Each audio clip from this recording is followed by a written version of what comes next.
What's up, guys? Welcome to the Crypto Savvy channel. I'm Craig, and we are going to be taking a look at the charts as usual. I hope everyone's having a great Wednesday. We're going to be taking a look at Bitcoin, Dow Jones, DXY, gold, silver, even taking a look at Ethereum just to show a pattern I want to show you that's happening in a lot of things. Also, we're going to take a look at that BNB chart, so make sure you stick around for the whole video. This is going to be pretty interesting, guys. I want to show you guys that, like last year, all of this year actually, and last year, everybody was saying what I was telling them, especially in December, on December 2nd, when I made the video of the Amazon compared to Bitcoin chart. Everybody thought that, you know, that was just doom and gloom, but oftentimes opportunity is mistaken for doom and gloom, right? Because people just don't want to hear what doesn't fit their narrative. They want to hear that they can hold on to something and get rich. And it's often, you know, felt in a lot of the YouTubers and Twitter accounts that, you know, they only believe that Bitcoin's going to go up. The fact is, most of these people, but wait, before we go any further, guys, make sure you go down, smash that thumbs up, subscribe to the channel if you haven't already. If you want to learn how to track markets and kind of figure out what's going on without all the noise of the news and stuff, make sure you subscribe. Tick that notification bell. That'll get you notified when I post new videos. And guys, share this video. Get this info out.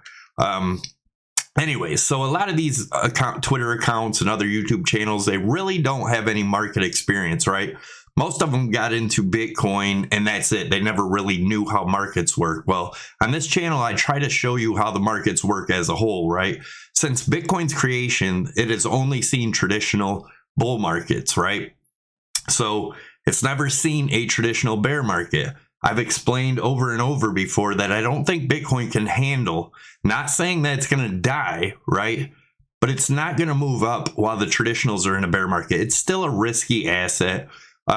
Confidence gets lost in a market, especially with like the FTX stuff. But regardless, we already had this whole pattern, you know, drawn out back on December 2nd. It had nothing to do with the news. The news is part of it, I guess you could say, but in all reality, when an overhyped market like Bitcoin and all markets, you know, everybody gets over leveraged and too confident, and that's what makes the market come down, and that's what makes things like FTX happen. That's just part of the market cycle, right?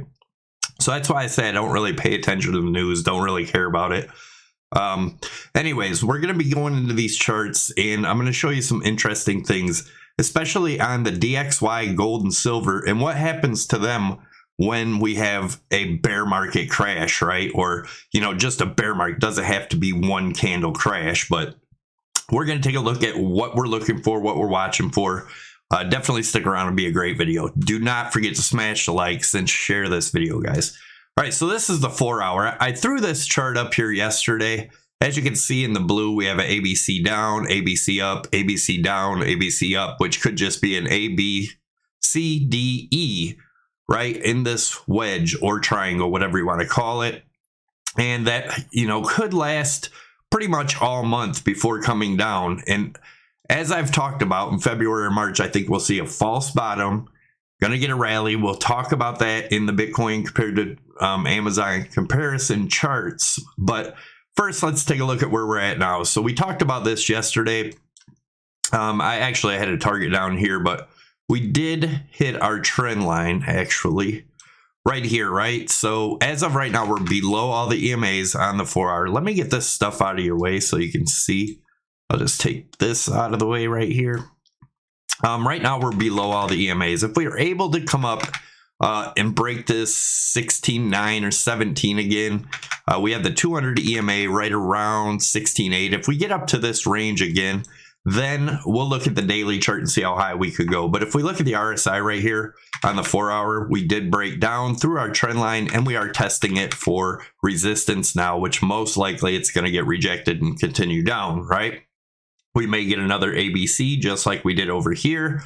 Very good possibility the RSI gets down to these levels, gets another bounce back up to here, which will get us into this area. just creating more and more hidden bearish divergence, right, to come down. Once we break this 15.3 range, I think that's when we see our dump down. As you guys know, from my weekly chart, I've had the target of 14.5 for quite some time. I still think we're going to hit there. If that doesn't hold, then our next target's going to be around 12.5-ish. And yeah, let's take a look at what else we can see here in the daily. So, all right, let's look at the daily. Daily still got 10 hours to close, right? But if it does close above or below 19 or 16,960, which is this candle, let me zoom in so you guys can see it, which is the bottom of this candle here. As you can see, the wick is higher than this wick. This wick is lower than this wick. If the body closes below this body here, that is a bearish engulfing daily candle, which will lead to more downside. Let's take a look at the last time we seen a bearish engulfing candle, right? It's been quite a while. Try to find one on here. And I like to use, when I'm looking at bearish engulfing candle, the wicks have to be longer than the prior candle's wicks, both directions, and the body has to be engulfing. So right here, here's the last time we've seen one, right? Right here, the wick was higher than the prior wick. Wick was lower than the prior wick, and body was much lower than the prior body, but that is a bearish engulfing candle. Here's another one right here, right? We can see them at most tops. Here's one right here. But anyways, you guys get the drift, right? So if we do close below this 16,965 range, that's going to be a bearish engulfing daily candle, which is bearish, right?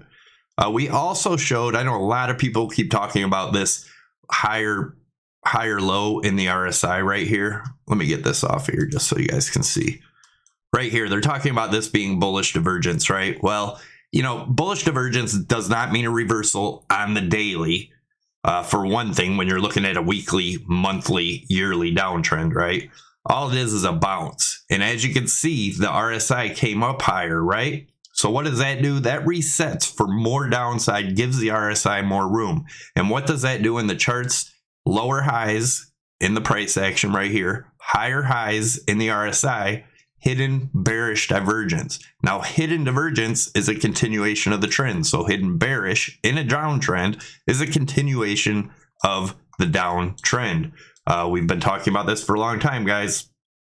So what we have is the RSI resetting for more downside. Even if we get one more push up to retest this 18.4, 18.5 range, which is a possibility. If that does happen, then we continue to the downside. But I showed you guys in a chart. I don't know where that chart's at or why it's not up here right now. Let's see.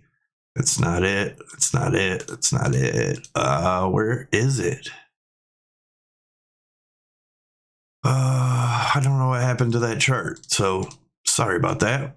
But anyways, we're going to get into some more detail here. But before we do, oh, right here. I told you that we probably wouldn't pass this 17,567 range, this low over here. And that just being because each time we had one of these drop lows and then we bounced, once we passed it, we never came back, right? I showed that in yesterday's video if you want to go check it out. Sorry, guys, I want to try to keep this kind of short. As you guys know, these are my targets I'm looking for, the 14.5, then 79 and 34. We also have that 12.5, but we'll talk about that. Before we get into the deep dive, looking at the Dow Jones, the dollar, gold, and silver, and how they reacted in a bear market like 2008 and then back in the 80s, we're going to take a look at all that stuff. But first, if you guys are interested in trading, definitely check out Prime XBT. I will be having another free contest where you join for free and actually win some stuff, maybe an NFT or something. As you guys know, I'm not a big NFT fan, but a lot of people are. And even if you don't like them and you trade for free and you win one, you can sell it and take the money. So anyways, definitely check out Prime XBT. Links down below. They do help support the channel. They do sponsor it. So definitely, I do suggest if you are going to use any exchange, don't put more on than you're going to be trading with, right? Any exchange. Anyways, this one you can trade Forex, gold, silver, oil, S&P, Dow Jones, all kinds of different stuff from one exchange. You can have multiple trades in, longs and shorts, all at the same time without them clumping them together. Definitely much better than all the scam exchanges with all the scam wicks and stuff. But anyways, check them out. You can use my promo code Savvy50. That'll get you up to a $7,000 bonus. Savvy25 will get you 25% off your trading fees. One more thing before we move on, check out my wife's webpage, Anchor Image. Thank you for all of you that have been making orders on there. Great Christmas gift ideas, stuff like that on there. She can put anything you want on any of this stuff. If you guys are having trouble with Divergence, grab yourself a Divergence cheat sheet mouse pad, so it's right here all the time, and you can confirm what's going on. All right. This is the Dow Jones. We talked about this being an ending fifth wave diagonal here before it happened. We did have targets right here at 34,419 and 34,7.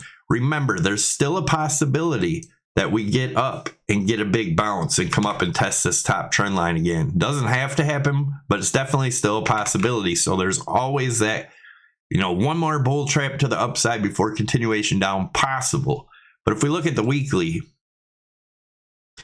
in the big picture, we like to keep track of the big picture, guys. If you want to day trade the 15 minutes and stuff, have at it. You're probably going to lose more than you win.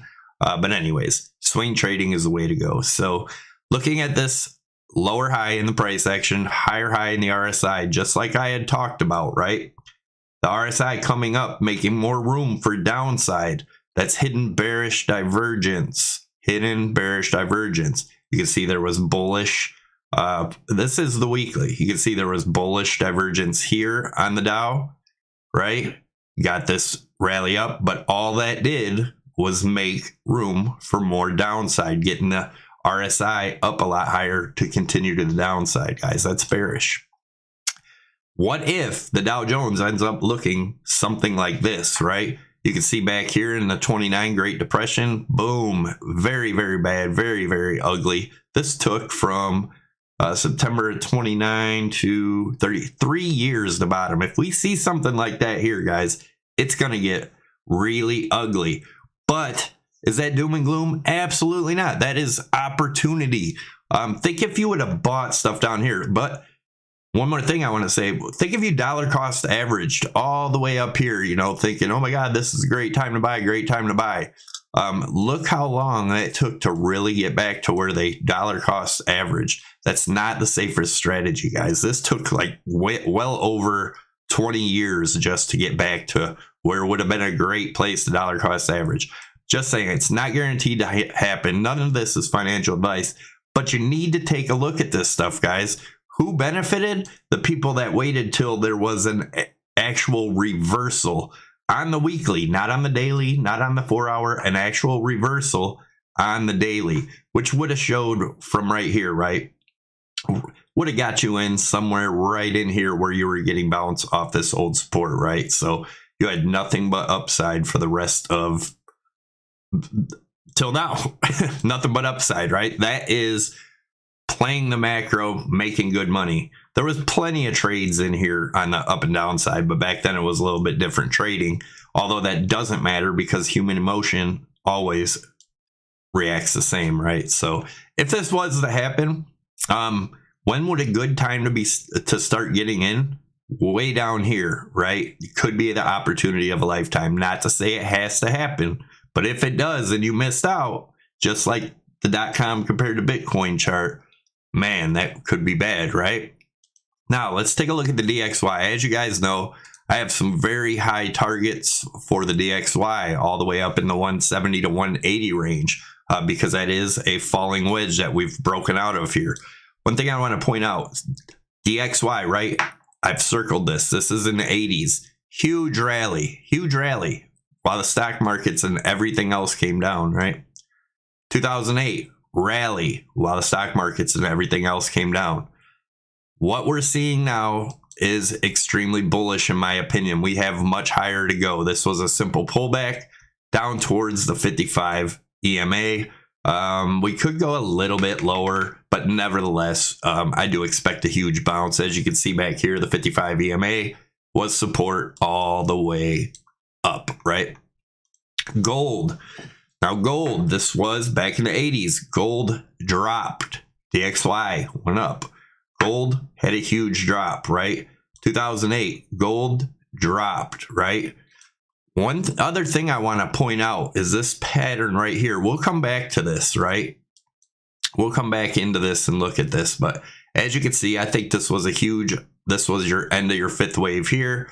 Let's look at the daily. These are my daily targets. This chart is over a year old, guys. I don't know why there we go. This chart's well over a year old, about a year and a half, actually. We've had a target of 1559. Remember, if I said if that breaks, we go down to around 1432. And if that breaks, then we jump into the weekly and it gets really ugly, right? Which I do think is a good possibility that we could be seeing something like this. Whoops. This does look like the same bubble pop pattern, and I'm going to show you in Ethereum here in a minute, which I'm not going to take a look at other altcoins other than Ethereum and BNB because they're all making the same pattern, guys. Bubble pop pattern, right? So silver, same thing. Look at silver. The 80s, huge drop. 2008, big drop. Right now, I think we have something huge coming in a big way, right? And I have targets as low as 15 all the way down to 7.5 cents, maybe even worse. Let's take a look at the daily. This chart is also about a year and a half old, something like that. Well over a year old anyways. But we did get rejected at the 0.618, which is our golden fib here. And it does look like a continuation of the downside. We've had this target since we broke over here in June of 2021. Right here at $15.62. Still waiting for this. I think we'll get here definitely. Probably get a bounce, but once we break this, then we're looking for that $7 range. As you can see in the RSI, it's in a rising wedge here. Not looking good for silver. But again, what did silver do? In 2008, it fell. What did it do in the 80s? It fell. What did the dollar do? It rose in the 80s. It rose in 2008, right? Man, I've talked about this for a long time. And again, guys, this is not doom and gloom. This is huge opportunities amongst us. Now, let's look at Ethereum. This is the same pattern in all the charts, right? All the altcoins. I think they're all in very big trouble, guys. Do what you'll do. You know, if you want to buy, if you believe in them, have at it. I'm just saying, my opinion, they're all screwed. They're going down a lot further. So as you can see, here's my targets for Ethereum. The bad target around 1876, which I'm not saying it's going to happen, but I'm just showing it's a possibility. But I do think we'll hit down here to this 250 to 300 range for sure. In my opinion, I say for sure, but guys, I'm just showing you what I see in the charts. So far, everything's been pretty dead on. This on the left here, we have the FTT chart. Same pattern though. Do you see the pattern I'm talking about? Bubble pop pattern. You go over to gold, same thing in a bigger macro, right? Bubble pop pattern. It's everywhere. These markets are in serious trouble, in my opinion, guys. Be careful out there. BNB looks like it's in huge trouble, and I think that's very bad news for Binance if that happens. I've been talking about this for a while. So let's take a look at the weekly, right? Here's that 14.5 target, 14.7, 14.8. It's just a measured move of the breakdown from this rising wedge here. Could this have been it? Yeah, and we continue up possibly. But nevertheless, what I'm seeing is around 75 to 8,500 sometime in February or March. Get a bounce back up to the 14.7 area, maybe into April, May, maybe possibly June, and then a continuation to the downside. Ultimate bottom being down here, middle of end of 2023. Why do I say that? Here's your monthly. As you guys know, I've showed you this for a long time. We got rejected. It's this monthly trend line. Everybody wants to focus on the weekly RSI. Look at the monthly, guys. It's a much older chart now. And here is the .com Amazon chart on the left. Bitcoin, or a scam washout. Been talking about this forever, guys. Get this video out there. I think people need to see this stuff. Wish more people would have got it out on December 2nd when I posted the video, but I talked about this exact thing happening, getting a drop. Then you get a pump. Everyone gets bullish again. Nobody sells. The most most of the YouTubers and all that out there were just telling you the bottom was in, the bottom was in. Exactly how emotions work, and they lost a lot of people money saying to hold and buy all the way down. I talked about that. What that was, it was a fear of missing out. They don't talk about that. That's what they were doing. They had a fear of missing out on a rally that wasn't coming, right? That's what keeps you in all the way down. You are exit liquidity on each one of these pumps, guys. And I do believe the false bottom is going to be in February or March, just like this one happened over here. We'll get a big rally there. But guys, there's tons of opportunity here. Tons of opportunity. It's not doom and gloom. You can make money when the charts show you things are going down or when they're going up. You don't have to just hold on to something and hope forever. I talk about this all the time. Getting emotionally attached to any asset in any market is very bad for you, right? You have to learn to analyze the markets, not pay attention to news, not hopium, none of that stuff. You got to pay attention to what's going on. You guys missed out on a huge opportunity of at least getting out. Even if you're not trading, getting the hell out. On December 2nd, I think we were at 59,000 when I talked about that, right? So anyways, here's your rally, right? Possibly into April or May-ish, maybe even as long as June, but then a continuation down. If it plays out like this, what invalidates this? If we break this 55 EMA, as you can see, we didn't break it until that bull market was over, right? So until we cross this, I'm probably not going to get in unless we hit these lows. Then I may start, then I may start putting a little bit of money in, grabbing a couple Bitcoin, whatever. But unless we break this 55 EMA, okay, and what happens if we break up now, right? Well, I would just buy in when we break up here and actually hold it for support. Is that am I gonna miss out? Well, a little bit, but if it's gonna continue up and go in a huge bull market from there, is it that big of a deal? I would rather buy up here and still have the same amount of money than to buy here, go down to these levels and lose a bunch of money. Some people don't get that. I don't understand why, but maybe some more time in the markets and they'll get it, right? Now let's take a look at, here is the Bitcoin compared to Amazon chart. Amazon in blue here, both weekly charts, same time frame. Bitcoin crypto is not moving any faster than markets in a bubble pop, right? It's actually moving the exact same. Here is my 10-year possibility. This is my 10-year roadmap, right? So I think if we do hit that bottom, middle or end of 2023, we will get a rally, 10x rally, as a matter of fact, in the middle or end of 2025, and then back down and back up. I've talked about this many a times. But that's what I'm looking at, guys, until something changes. Like I said, this 55 EMA is huge for me. If that breaks, then that invalidates it. And then, we go from there. But until then, I'm playing it this way. You do what you got to do. Thanks for watching. Share the video. Smash the likes. Subscribe if you haven't already, if you want daily updates. And make sure your notification bell is ticked. I'm out, guys. Have an awesome day. Remember, not doom and gloom. It's opportunity.